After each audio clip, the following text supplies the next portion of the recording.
안녕하세요. 오늘도 사연사롱을 찾아주셔서 감사합니다. 일산에 사는 60대 여성이에요. 여자는 젊어서 남편 그늘에 살고 늙어서는 자식 그늘에 산다는데 안타깝게도 저에게는 그런 삶이 허락되지 않았어요. 돌이켜 생각해보면 여자 혼자 감당하기에는 너무도 지난한 삶이었지만 그래도 저는 과거의 제 선택에 조금도 후회가 없어요. 저에게는 무엇과도 바꿀 수 없는 사랑스러운 딸과 오랜 시간을 돌아 다시 만난 고마운 분들이 계시니까요. 그래서 이제는 가슴 한켠의 추억으로 남은 이야기를 꺼내보려고 합니다. 가슴 아프지만 행복했던 시절 얘기를요. 저는 13살 때 사고로 부모님을 잃고 친척집에 얹혀 살았어요. 4살 위 언니는 큰 고모 댁에서 살았고 저는 막내 고모 댁에서 살았죠. 우리 자매가 다시 만나 함께 살게 된 건 제가 고등학교 2학년 때였어요.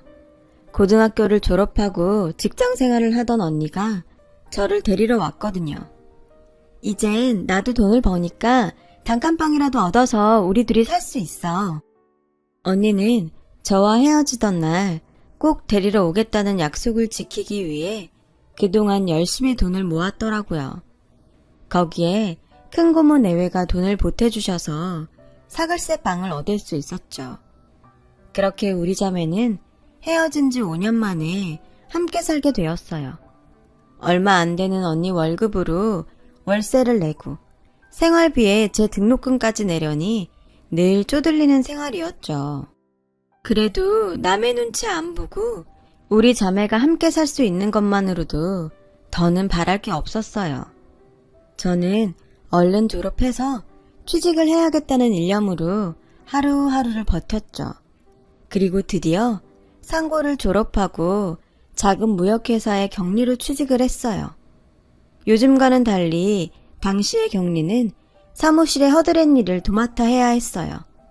사람들은 저를 미스 김이라고 불렀죠. 마치 다방 레지 부르듯 사무실 직원들은 저를 쉽게 불러댔어요. 미스 김, 커피 한 잔 타와. 미스 김, 가서 담배 한 갑 사와. 미스 김, 나랑 연애할래?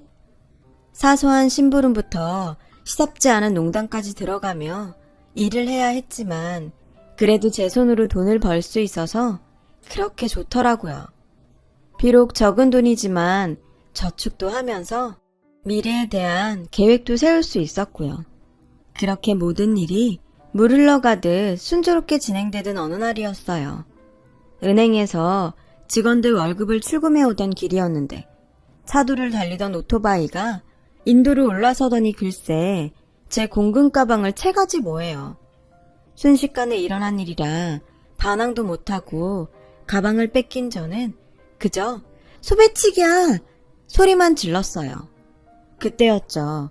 어디선가 음료캔이 날아들더니 소매치기의 머리통을 정확히 맞췄어요. 그 바람에 소매치기는 오토바이에서 떨어져 바닥에 엎어졌고 오토바이는 가로수를 들이받고 박살이 났어요. 저는 달려들어 소매치기한테서 공금 가방을 잽싸게 뺏어 들었죠. 그리고는 쓰러져 있는 소매치기를 향해 발길질을 해댔어요. 야, 이 나쁜 놈아. 이게 무슨 돈인 줄 알아? 한 달 내내 죽어라 일한 우리 회사 사람들 월급이란 말이야. 이거 잃어버리면 난 회사도 잘린다고. 분한 마음에 한참을 발길질을 하는데 누군가 제 어깨를 잡으며 말리더군요. 고개를 들어보니 검은 뿔테 안경을 쓴 제 또래의 남자였어요. 그만해요. 이러다 사람 죽이겠어요. 살인범으로 감옥 가고 싶어요. 저는 그 살인범이란 말에 몸이 굳어버렸죠. 남자는 그런 저를 보곤 피식 웃더군요. 다행히 헬멧을 써서 머리는 안 다친 것 같고 찰과성 정도니까 그쪽이 감옥에 갈 일은 없겠네요. 그러니까 놀란 토끼는 안 해도 돼요. 이제 괜찮아요. 괜찮다는 말에 저는 긴장이 확 풀려서 그 자리에 주저앉아버렸어요. 이 돈을 잃어버렸으면 어쩔 뻔했나 생각하니 눈물이 나더라고요. 감정이 격해져서 꺽대며 우는데 지나가는 사람들이 전부 제 옆에 서 있는 남자를 째려보며 손가락질을 하더군요. 난처한 표정의 남자는 어쩌지도 못하고 그저 저를 내려다볼 뿐이었어요. 그렇게 한참을 울고 나니 사람들 신고로 순경이 달려왔더라고요. 소매치기는 순경한테 끌려갔고 저랑 남자도 파출소로 가서 상황 설명을 하고서야 모든 일이 끝이 났어요. 알고 보니 소매치기한테 음료캔을 던진 사람이 이 남자더라고요. 파출소 순경 말에 따르면 이 남자 아니었으면 회사 공금을 몽땅 털렸을 거라며 평생 은인으로 알라고 하더군요. 그런데 그때는 은인이고 나발이고 회사에 들어가 월급을 나눠주는 게 급선무여서 고맙다는 인사만 넙죽하곤 그대로 회사로 달려갔어요. 회사에 도착해보니 회사는 회사대로 난리가 났더라고요. 경리가 돈을 들고 도망쳤다고 경찰에 신고할 참이었죠. 부장님은 저를 보자마자 버럭 화를 냈고 저는 눈물 범벅이 된 얼굴로 부장님께 자초지종을 설명했어요. 제 이야기를 들은 부장님은 엉망이 된 제 모습을 보시고는 더는 뭐라고 안 하시더라고요. 그렇게 그날 일은 무사히 끝이 났고 다시 일상으로 돌아갈 수 있었어요. 그렇게 며칠이 지났을까요? 이른 아침 만원 버스를 타고 출근을 하려는데 회사 건물 앞에서 누가 제 이름을 부르지 뭐예요. 저를 도와주었던 뿔테안경 남자였어요. 남자는 저를 보자마자 그러더군요. 사람이 어쩜 이렇게 뻔뻔해요? 아니, 내가 소매치기도 잡아줬고 여자 울림 파렴치한이란 소리까지 들어가며 지켜줬더니 이렇게 쌩까요? 아, 그날은 정말 고마웠어요. 제가 경황이 없어서 인사도 제대로 못 드렸네요. 미안해요. 미안한 거 알면 커피라도 한 잔 사요. 노른자 동동 띄운 쌍화차면 더 좋고. 그 남자의 닭달에 못 이겨 그 주 일요일에 우린 명동에서 만났어요. 남자는 커피는 됐다며 맥주나 한잔 하자고 쉘브르라는 라이브 카페로 저를 데리고 가더군요. 가수들의 라이브 공연을 보며 맥주를 마시는 자유로운 분위기의 공간이었죠. 딱 봐도 그곳을 찾은 손님 대부분이 대학생인 것 같았어요. 어려운 팝송도 잘들 알더라고요. 자리를 잡고 앉자 남자는 자기소개를 했어요. Y대 의대생이라더군요. 적성에 맞아서 의대에 간 건 아니고 부모님이 모두 의사라서 자기도 어쩌다 보니 의대에 가게 됐다고요. 남자는 한참을 자기가 좋아하는 책과 음악에 대해 떠들어댔어요. 이곳을 자주 찾는 이유는 자유로운 분위기 때문이라면서요. 저한테도 느끼게 해주고 싶었다나요?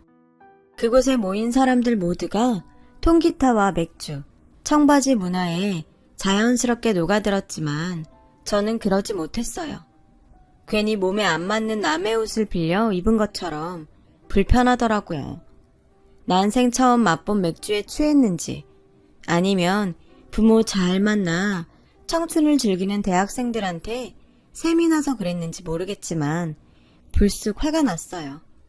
그래서 다짜고짜 남자한테 소리를 쳤죠. 그러니까 날 여기 데려온 이유가 잘난 대학생들은 이러고 논다고 나한테 자랑하고 싶었던 거야? 그래, 나 상고밖에 못 나왔다. 일찌감치 조실부모하고 하루하루 먹고 사는데 급급해서 니들처럼 이러고 흥청거릴 여력도 없어. 여기서 니들이 마시는 맥주 몇 잔 값이 우리 언니랑 나 일주일치 반찬 값이야. 난 너랑은 사는 세상이 다르다고. 비틀즈? 밥 딜런? 난 그런 건 몰라.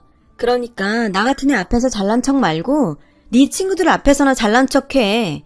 소매치기 잡아준 대가로 맥주값은 내가 내고 간다. 저는 가게 문을 박차고 나왔어요. 하필 추적추적 비까지 내리더라고요. 명동 성당에선 주말 미사가 끝났는지 신도들이 거리로 쏟아져 나왔어요. 저는 인파에 휩쓸린 채 닭똥 같은 눈물을 뚝뚝 흘리며 걸었죠. 그때였어요. 누군가 제 어깨를 잡아 세웠어요. 뿔테안경 남자였죠. 얼마나 달렸는지 숨을 몰아쉬더군요. 명희씨, 기분이 상했다면 미안해요. 난 그저 명희 씨도 하루쯤은 또래 친구들처럼 즐기고 살길 바랬어요. 파출소에서 명희 씨 사정 얘기 듣고 내 자신이 창피했거든요. 부모 덕에 돈 한 푼 안 벌고 많은 걸 누리고 살면서 고마운 줄 모르고 살았던 내가 너무 한심해서요. 그래서 명희 씨한테 선물하고 싶었어요. 열심히 살았으니까 오늘 하루쯤은 이렇게 보내도 된다고 말해주려고요. 그리고 이 돈은 가져가세요. 선물을 하고 돈을 받을 순 없으니까요. 오늘 일은 정말 미안해요. 내가 주제 넘었어요. 사실 저는 가게를 나오던 그 순간부터 후회를 하고 있었어요. 타인의 호의를 고맙게 받아들이지 못하는 제 자신이 너무 옹졸하게 느껴졌거든요. 그런데 이렇게 따라와 사과까지 하니 민망해서 얼굴을 못 들겠더라고요. 그런데 그 순간 주책 없이 배에서 꾸르륵 소리가 나지 뭐예요. 남자는 그 소리를 들었는지 웃음을 참으며 괜한 헛기침만 하더군요. 그런데 그 순간 남자 배에서도 꼬르륵 소리가 나더라고요. 어차피 그쪽한테 커피 사려고 가져온 돈이니까 대신 칼국수 살게요. 저는 남자를 이끌고 명동 골목 후미진 곳에 있는 칼국수집에 들어갔어요. 칼국수가 나오자마자 우리는 말 한마디 없이 그릇에 코를 박고 정신없이 칼국수를 먹어 치웠죠. 언니랑 몇 번 갔던 곳인데 그날따라 칼국수가 유독 맛있더라고요. 비 때문인지 같이 먹은 사람 때문인지 잘은 모르겠지만 말이에요. 아무튼 그날 칼국수집에서 허기진 배를 채웠던 우리는 그날 이후 연인이 되었어요. 언니는 저에게 대학생 남자친구가 생겼다는 말을 듣고 반가워하면서도 내심 걱정을 하더군요. 난 네가 상처받을까봐 걱정돼. 학벌도 그렇고 사는 형편도 너무 차이가 나잖아. 저도 언니 마음이 이해가 안 가는 건 아니었어요. 저도 걱정을 했으니까요. 하지만 이런 걱정은 기우에 불과했어요. 남자친구의 부모님은 영화나 드라마에 나오는 있는 집 부모들과는 달랐거든요. 교양 있고 따뜻한 분들이셨죠. 제가 언니랑 둘이 사는 처지를 아시고도 눈치를 주거나 함부로 대하지 않으셨고 오히려 자매가 기특하다시며 부모님이 살아계셨다면 자랑스러워했을 거라고 말씀해 주셨어요. 그러면서 언제든 어른 손이 필요하면 부담 갖지 말고 연락하라고도 하셨죠. 자식이 형석이 하나뿐이라 늘 적적했는데 명희가 이렇게 와주니 얼마나 좋은지 모르겠다. 이참에 그냥 내 딸하지 않을래? 그 말에 남자친구는 질색을 했어요. 엄마 딸이라니? 그럼 내가 명희랑 결혼 못하잖아. 며느리면 또 몰라도. 이 녀석아, 누가 결혼하지 말라니? 네 엄마 말은 하루 빨리 결혼해서 딸 같은 며느리가 되란 소리지. 교제한 지 2년이 넘어서고부터는 아예 우리 결혼은 기정사실화 돼버렸어요. 그리고 그 무렵 군입대 영장이 나왔죠. 사실 의대생이라 입대를 미룰 수도 있었지만 어차피 갈 거 후딱 끝내는 게 나을 것 같다며 그냥 가기로 했죠. 하지만 입대 날짜가 다가오니 연기를 할 걸 그랬나 후회를 하는 눈치였어요. 명희야, 너 정말 나 기다려줄 거지? 고무신 거꾸로 신으면 평생 재수없다.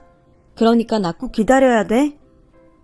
혹여 제가 변심할까봐 어찌나 애처럼 안달을 하던지 귀엽기까지 했어요. 죽으러 가는 것도 아니고 고작 3년인데 내가 그깟 걸 못 기다릴까봐? 사람을 어떻게 보고 하는 소리야. 전쟁이 나서 영영 못 보게 돼도 난 너 기다릴 테니까 걱정 붙들어 매. 훈련소로 들어가는 남자친구 앞에선 큰 소리를 쳤지만 돌아서는 순간부터 집으로 가는 내내 눈물을 흘렸어요.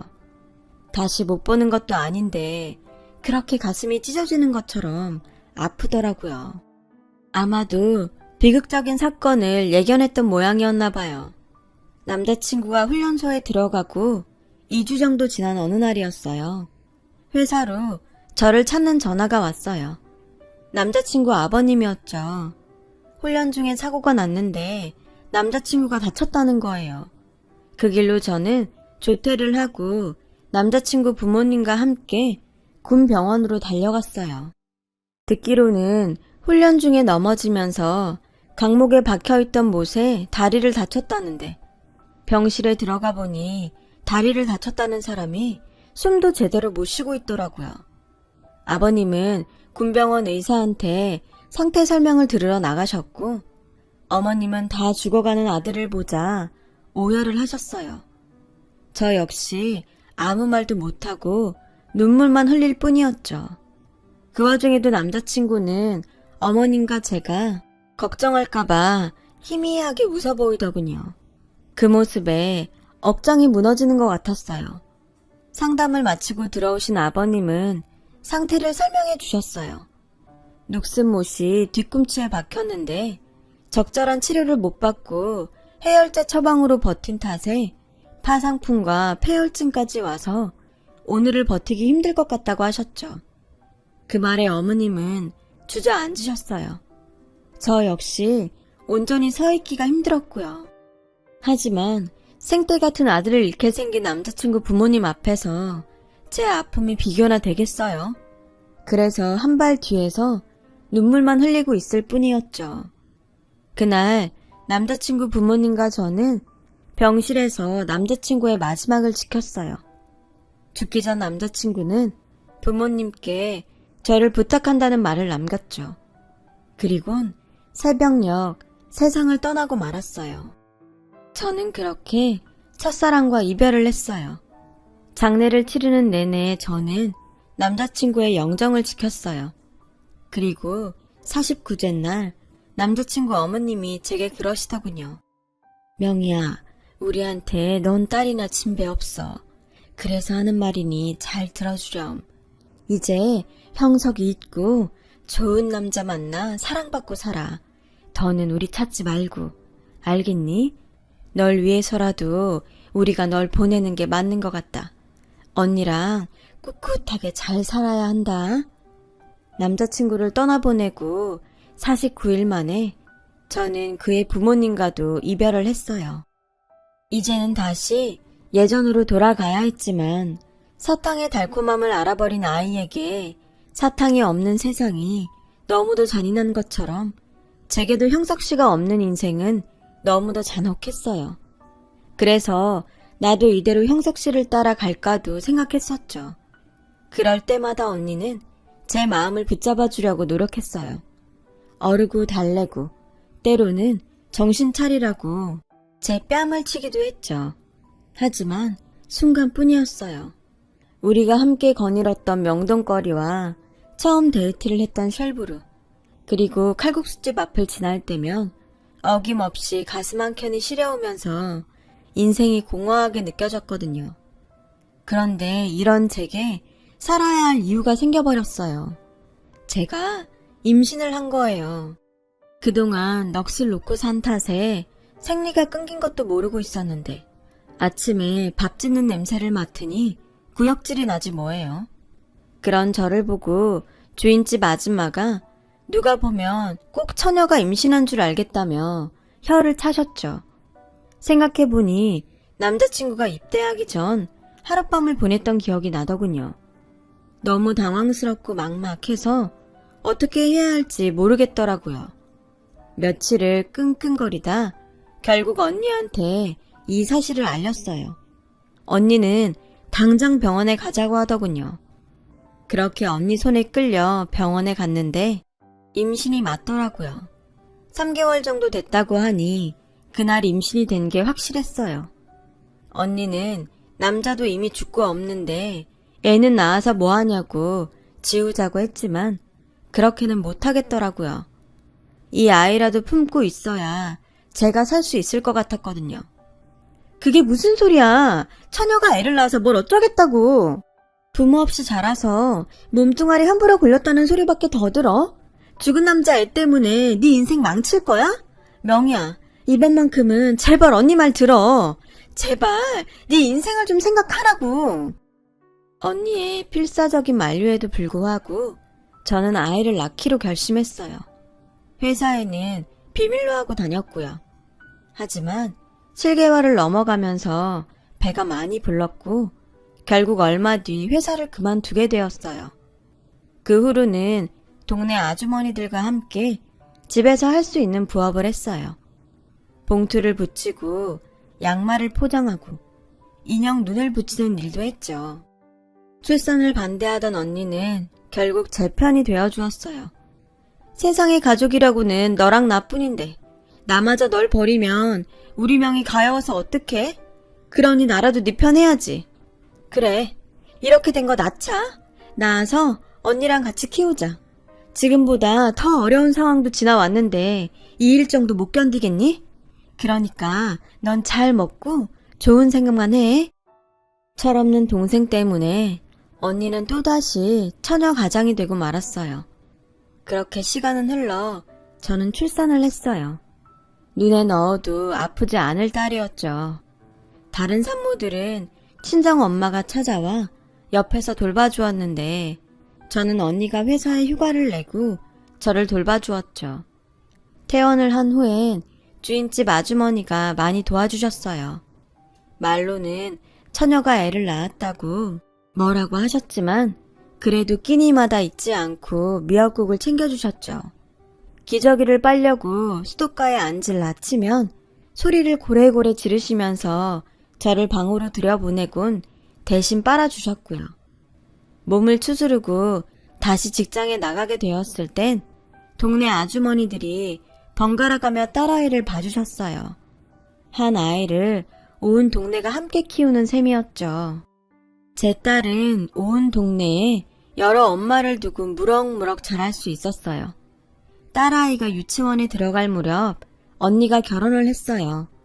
형부는 언니랑 같은 은행에 다니는 은행원이었는데 제 처지를 알고는 어린 제 딸을 많이 아껴주셨죠. 가령 유치원에서 재롱잔치를 할 때면 자청해서 일일 아빠 노릇도 해주었어요. 어린 가슴에 상처 입지 않도록 말이에요.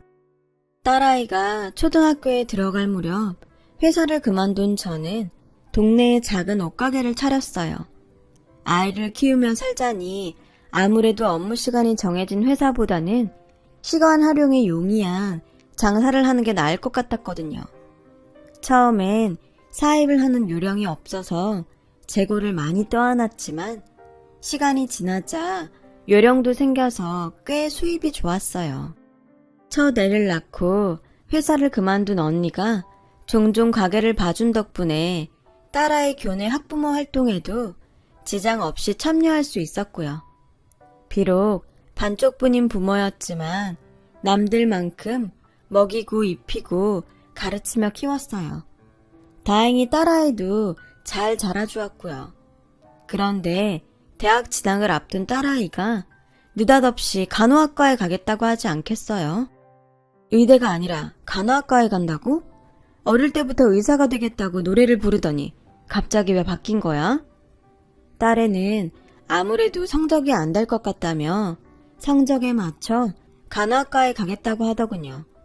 성적이 그렇다니 저도 더는 의대를 강요할 수 없었어요.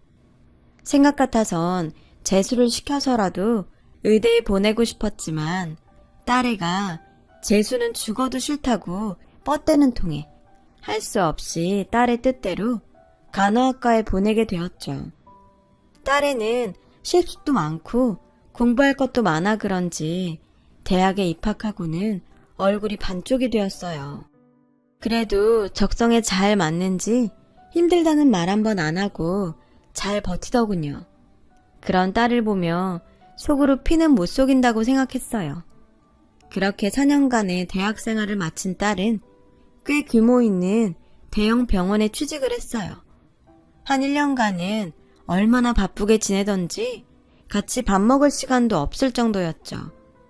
간호사들 태움에 대한 뉴스가 나올 때마다 혹시 내 딸도 병원에서 그런 일을 당하는 게 아닌가 걱정이 됐지만 딸아이 말이 자기네 병원은 그런 건 없으니 걱정 말라고 하더라고요. 병원 이사장님이 덕망 높은 분들이라 타 병원에 비해 직원 복지도 좋다면서요. 그렇게 딸아이는 그 병원에서 간호사 생활을 이어갔고 그러는 사이 28이 되었죠. 주변에선 딸내미 시집은 언제 보낼 거냐고 선자리를 주선했어요. 내년은 아홉수라 안 좋다며 올해 안에 시집 보내려면 서둘러야 한다면서요. 그런데 딸애가 극구 싫다고 하지 뭐예요. 솔직한 심정이야.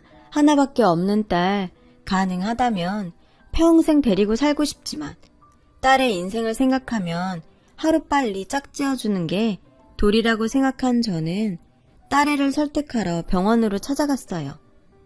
딸아이가 일하는 병동에 막 들어섰는데 글쎄 딸애가 의사 가운을 입은 남자랑 다정하게 장난을 치고 있더라고요. 딱 봐도 보통 사이는 아닌 것 같았어요. 저를 본 딸애는 정색을 하더니 남자를 밀쳐내더라고요. 당황한 남자는 그제야 저를 보고는 도망치듯 가버렸고요. 하지만 이미 제게 둘 사이를 들켜버린 딸은 이실직고를 했어요. 사귄 지 2년 좀 안 됐어. 안 그래도 엄마한테 인사시키려고 했는데 딱 걸렸네. 남자는 딸애보다 2살 위로 같은 병원 레지던트라고 하더군요. 인상도 괜찮고 마음에 들더라고요. 쇳불도 당긴 김에 빼랬다고 딸애한테 주말에 집에 데리고 오라고 했어요. 이미 둘 사이엔 결혼 이야기가 구체적으로 진행된 터라 딸애도 흔쾌히 그러겠다고 하더라고요. 예비사위가 오기로 한 날 아침부터 언니랑 장을 봐다가 음식 준비를 했어요. 형부는 남자는 남자가 봐야 한다며 퇴근 후 저희 집으로 오겠다고 하는 걸 제가 극구 말렸죠. 일단 저 혼자 보고 싶었거든요. 이윽고 딸애와 예비사위가 집에 왔어요. 의사 가운을 입었을 때도 멋있었지만 정장 차림도 꽤 잘 어울리더라고요. 예비사위는 지난번에 인사를 못 드려서 죄송하다고 사과를 하더군요. 괜찮아요. 그게 뭐 대수인가? 이렇게 인사하러 왔으면 됐지. 나는 다른 건 안 바래요. 우리 나경이만 아끼고 사랑해주면 다른 건 아무것도 필요 없어요. 이 말을 하는데 그간 살아온 세월이 떠올라 울컥하더라고요. 안 그러려고 했는데도 어찌나 눈물이 나던지 결국 딸애한테 한 소리를 들었지 뭐예요. 예비사위는 제 딸 눈에 눈물 나는 일은 없게 하겠다고 약속을 하며 제게 장모님이라고 불러주더군요. 별거 아닌 호칭에 저는 또 울컥했고요. 그런 저를 보고 딸애가 놀리는 바람에 한바탕 웃음꽃이 피었죠. 그렇게 화기애애한 분위기 속에서 식사를 마치고 예비사위가 돌아갔어요. 전 배웅하고 돌아온 딸애한테 사윗감이 참 마음에 든다고 했죠.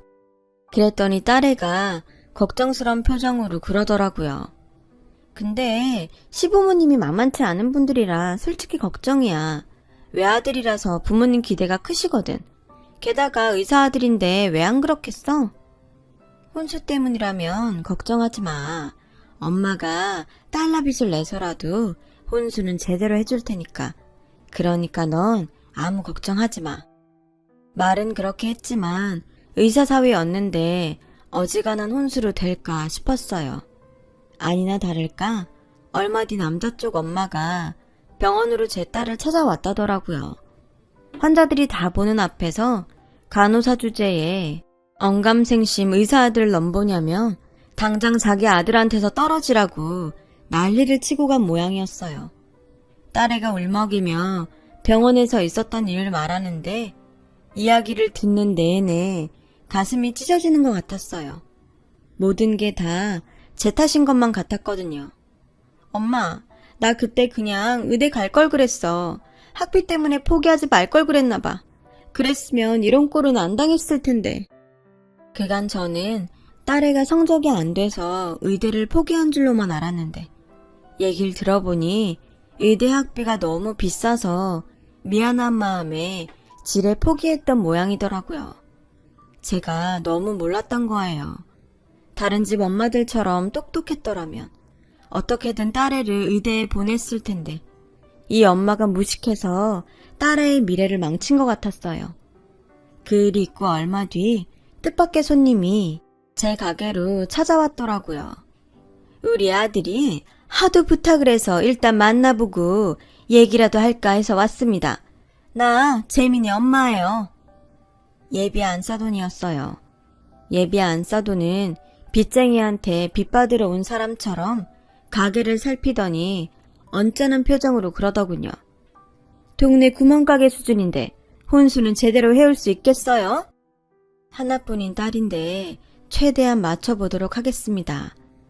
듣자 하니 나경이 이모부가 땡땡은행 지점장이라던데 맞아요? 지 말론 자길 딸처럼 예뻐한다던데?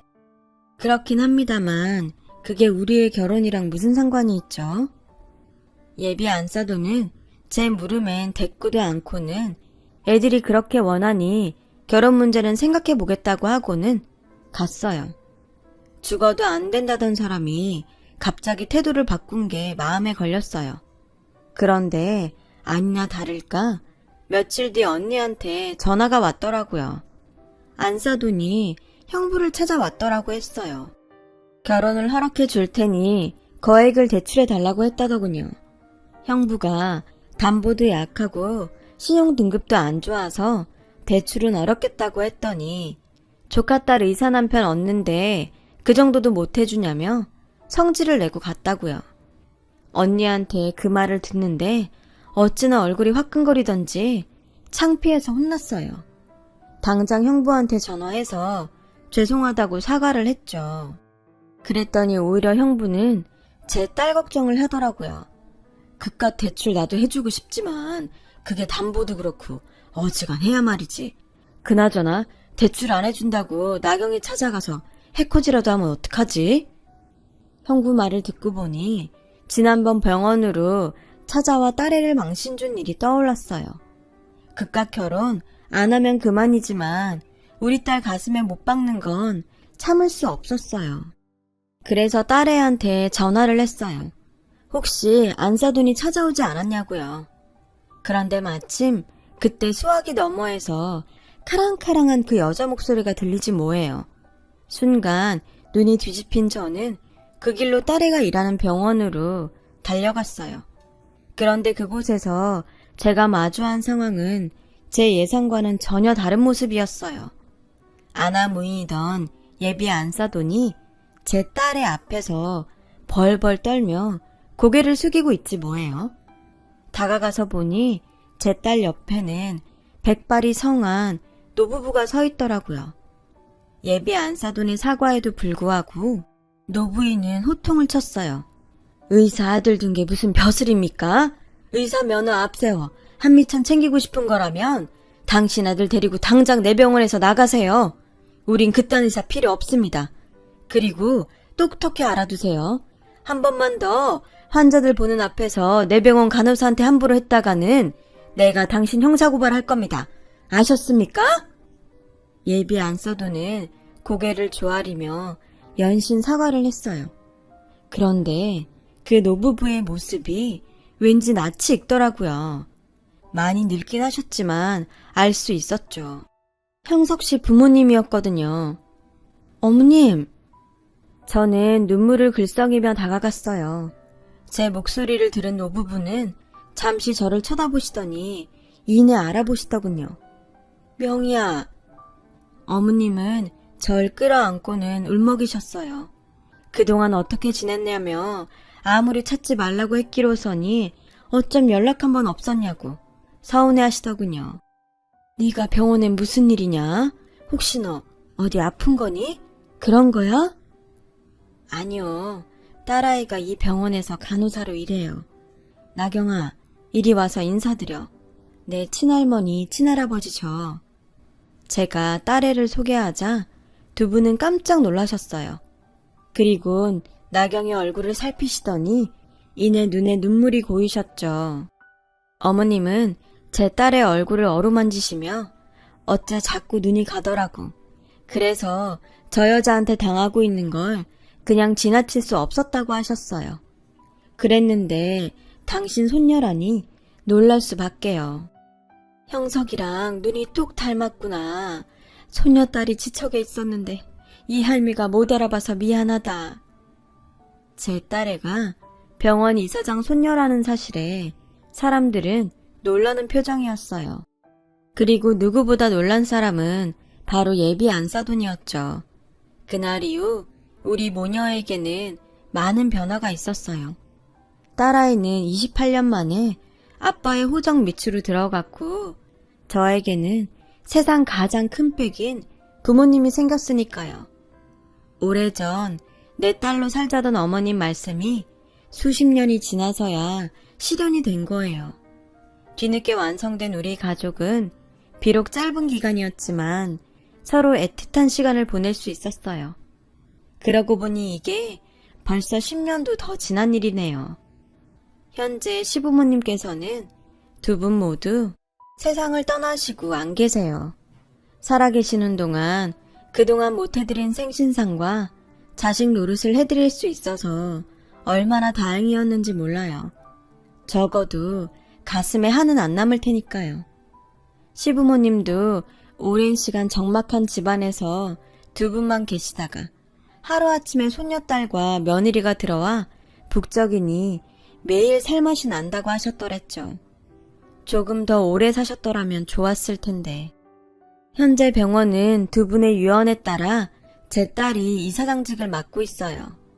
참, 제 딸과 결혼할 뻔했던 예비사위는 제 딸이 이사장 손녀라는 사실이 알려지고 얼마 뒤 병원을 그만뒀어요. 자기 엄마가 한 짓 때문에 창피해서 병원에 있을 수 없었던 모양이더라고요. 어느덧 마흔을 앞둔 제 딸은 여전히 미혼으로 살고 있답니다. 제 꿈을 찾아 뒤늦게 의대에 들어간 탓에 결혼을 생각할 겨를이 없었거든요. 하지만 덕분에 3대째 의사 집안의 명맥은 이었지만요. 4대는 어째 가능할지 모르겠습니다. 열심히 살아온 제 딸, 그것만으로 자랑스럽고 자신이 행복해야 하니 저도 행복합니다. 지금까지 저의 파란만장한 인생 이야기를 들어주셔서 감사드려요. 항상 건강하시고 복 많이 받으세요. 여러분, 사연 댓글에 응원과 현명한 조언 부탁드려요. 좋아요와 구독은 저에게 큰 힘이 됩니다. 오늘도 좋은 일 가득하세요.